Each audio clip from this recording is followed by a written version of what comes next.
Hey everyone, and welcome to Season 2 of Linking to the Afterlife.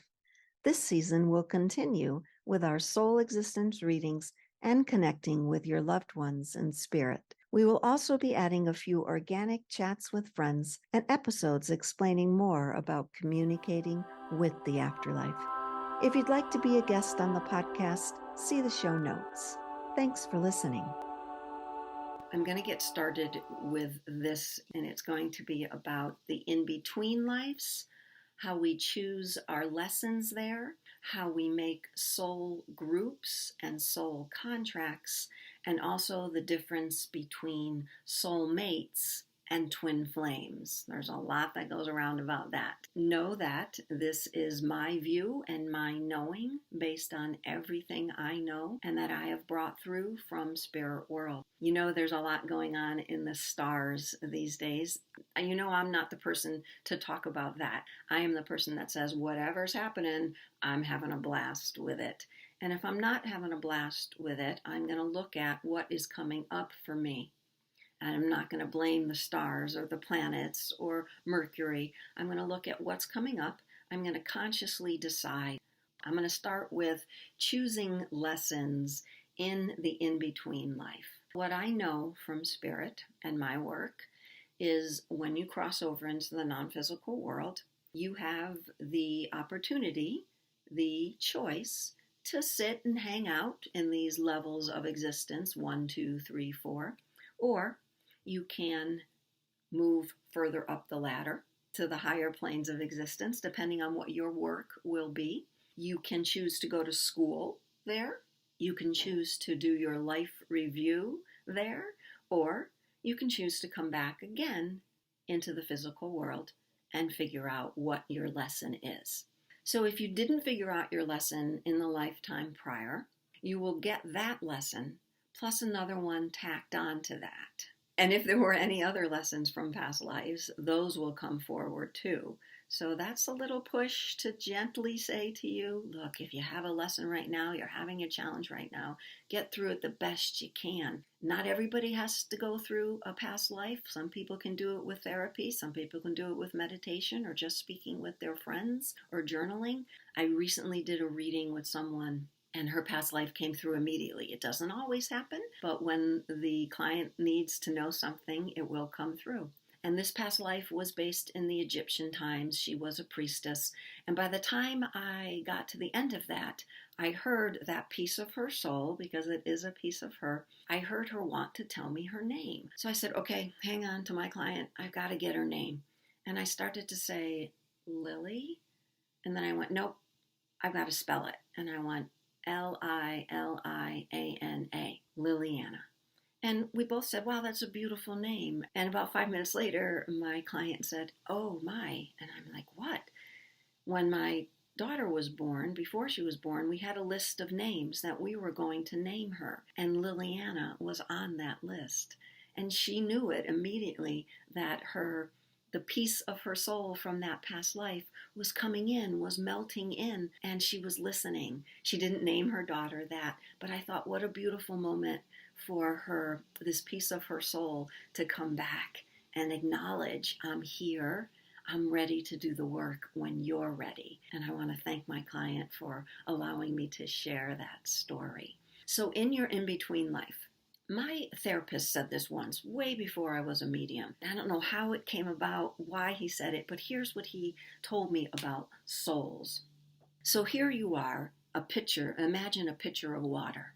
And this is your soul, this pitcher of water. And if you choose, you can put your pieces of your soul into different vessels. When he said that, I thought, wow, that really resonates. But I didn't know how much it would resonate until probably about a year ago when I had a client come to me and say that she had done a meditation and seen one of her past lives, and it appeared to be in this present day. And when she went to Google what she saw, she found the woman that she saw in her meditation. Unfortunately, she had already passed, but they were alive together in the same physical plane, in this human existence. They were alive together. They had some of the same similar challenges with their physical body. At that time, I was convinced that you could put your soul, pieces of your soul, into different physical bodies and come through at the same time, come through in the same lifetime. I took that, had a lot of goose pimples. She was confirmed. And then I went and asked a friend, why do you think that happens? Why would you want to do that? And my friend said, so you can learn your lessons faster. So let's say that this soul had a couple lessons, and she chose to put a piece of herself into these two physical bodies so that she can learn the lessons faster. And then my friend asked me, but what purpose does that suit if she passes before you do? Well, eventually you're both going to be in the non-physical world together and you'll compare notes. That's when you'll do it. I don't know if that woman, that client of mine, she might have went forward and tried to speak to that piece of her soul in the non-physical world. But that gave me the ability to see even further into what souls can do in the in-between lives. So now you're up in the in-between life, let's say, and you have the lesson of, I'll give you my lesson, which is exclusion.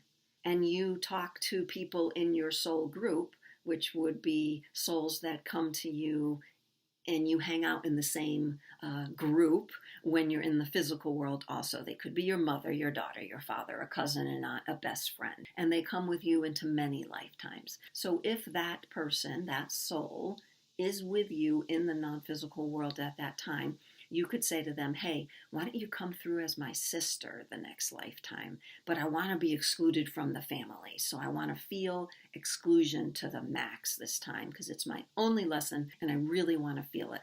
So I want to feel like I don't belong in my family. I want to feel that you guys do things without me all the time until I get that lesson. So that's how you choose what your soul group can do with you in the physical world. These are also soul contracts.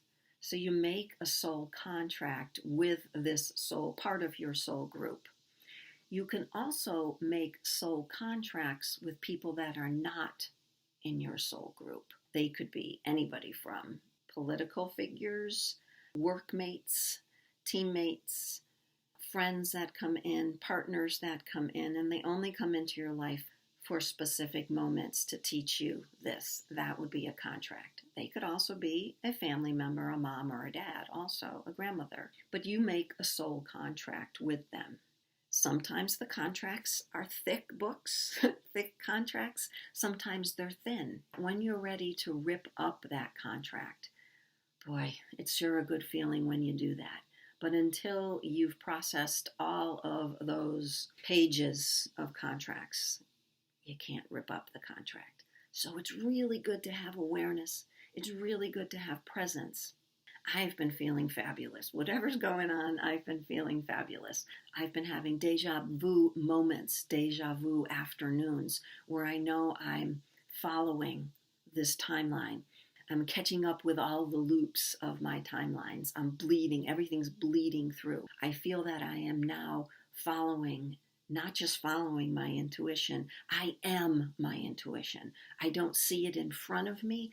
I am my intuition. So yesterday I'm at work and something happened that triggered the exclusion lesson in me. And I haven't had a trigger in such a long time. And I immediately started to tear up. And I thought, wow, this is deep. Within 5 minutes, I had another experience with exclusion. Within another 10 minutes, I had another experience with exclusion. They were being thrown at me. And I'm at work. I'm answering phones and I have to process this while I'm at work. And I'm laughing at the same time because I know it's coming up in me to heal.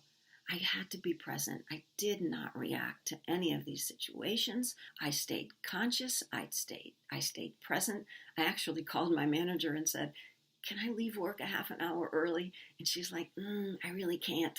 I can't do that. I'm so sorry. Are you mad? And I said, no. She said, are you struggling with something? I said, I am right now. And I just wanted to go home and get through it. Now, this doesn't happen to me at all. But my manager was so kind. And she was like, I'm sorry. I can't let you go home. And I said, no, please don't worry. All meant to be. Because it doesn't happen to me. But I didn't use that as an opportunity to get mad either. I didn't use that as, oh, another exclusion. That was just my accepting my boss's, my manager's kindness. And even her words were kind, even though she couldn't let me go a half an hour early. So in that moment, I continued on with my process. I had another phone call that lasted about 15 minutes. And then I went home. And as I walked home, I felt better. I didn't really process, but I felt that the situations didn't trigger me and the trigger didn't last. So I knew I had done some work. I applauded myself. I patted myself on the back. I contacted my daughter and my good friend, and we were able to just walk through it again with me. And I knew that I accomplished that. Now I'm pretty sure it's going to come up again because I want to make sure that now I don't get the trigger of the tears. The tears were only a moment. So I get home and about an hour had gone by and I got another trigger. And at that point I laughed because it didn't bother me. It didn't upset me. Nothing came up. It was the exact same exclusion trigger. So that's how I asked these souls in my present moment to do this to me so I could learn this lesson in that moment. And I thanked them in my head and my heart because I don't know if I'll have the opportunity to thank them in person. But I thanked them for bringing that up in me. So I saw that I moved through that lesson. I moved through that challenge of exclusion. Again, I'm pretty sure it's going to come up again with me, but I'm going to notice how I respond to it. So it made me happy. I slept fabulous again last night. I actually did a past life meditation on it. I did one that I recorded of myself putting myself through a past life meditation. If anybody wants that, I will send it to you. So shoot me an email. It's a quick meditation. It's probably about 15 minutes. I was doing it for a couple of my clients online for my intuitive development classes that I do online. And I just had the idea to record that one. So I've been using it for myself. And strange enough, it's not weird listening to myself. And I got a pretty good past life last night, but I'm still not sure what it means. And I didn't question it. I just said to Source at that time, whatever I got just then, I hope my dreams continue the clearing of that exclusion energy. So I explained soul groups, I explained soul contracts, and whether you can rip them up or not. And in a reading, if Spirit wants you, if that's the next phase, if that's the next step for you to get a past life, I will get that. Also, if you really want one and the end of the reading has come and you haven't gotten one, I will push Spirit to give you one so that you can work with that on your own. Now we're going to talk about soulmates versus twin flames. This may be a little tough for some of you to take, but if you made it this far in all my videos, I'm pretty sure you're up for this. And again, this is my knowing. This is what my soulmates have taught me and what my twin flame has taught me. You have only one twin flame, but you have many, many, many soulmates. My daughter is my soulmate. My mom is my soulmate. My sisters and my brothers, my soulmates. Friends that have brought up challenges for me, my soulmates. Soulmates come to you because they want to teach you something. You've asked them to do that. You've both agreed. Sometimes it's just for you and not for them. Sometimes the message, the lesson isn't a kind one, and that is part of the contract also. But I'm going to stand by that. That is something that you asked for in the in-between life, because we are here on this planet to learn. We came here with the only emotion, the only feeling, love. All the other stuff was piled on top. All the other emotions, feelings, situations were piled on top of that. So we could eventually move it all away and through and remember again that we are only love. Your soul is love. Love is your soul. So when you go through all these challenges and love is in your heart and love is who you are, there isn't the reaction. But it's practice. Many, many years of therapy, meditation, yoga, talks with good friends and talks with family members to get through my own stuff. So those are your soul contracts, your soul mates. You'll have many of those going forward. Soulmates can also be a partner. Absolutely. They come to you for a reason. They come to you for a season, a lifetime. You know that phrase. But they aren't sometimes your twin flames. If you're lucky enough to marry your twin flame or be with your twin flame, kudos. From what I have experienced about twin flames help you, but they help you from the world of spirit. The first soul that came to me, if you followed me, was Jerry Hicks. He appeared as the first soul I had ever seen from the world of spirit. He appeared very clear to me while I was watching an Abraham Hicks video. During that video, this man, I did not know who he was at the time.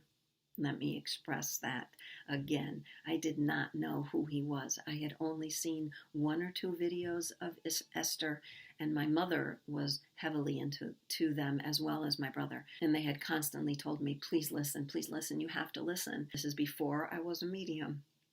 So a man sits in my bed, and he's got glasses. He's an older man, very well dressed, attractive. And I said to myself at that time, just my type. Older and unavailable figures. So his one comment to me, besides, hey Donna, was click the link. And he pointed to the link that was on my computer at the time. I challenged him and I said, but I'm watching this video. She's really good. Have you seen her? This is Esther Hicks. Have you seen her? And he just repeated, click the link, Donna. So after a little back and forth and me saying, but who are you? And he said, click the link. When I clicked the link, it took me to a picture of Jerry and Esther. And there I knew that this was Jerry. The soul that came before me was Jerry. He never appeared to me again that way.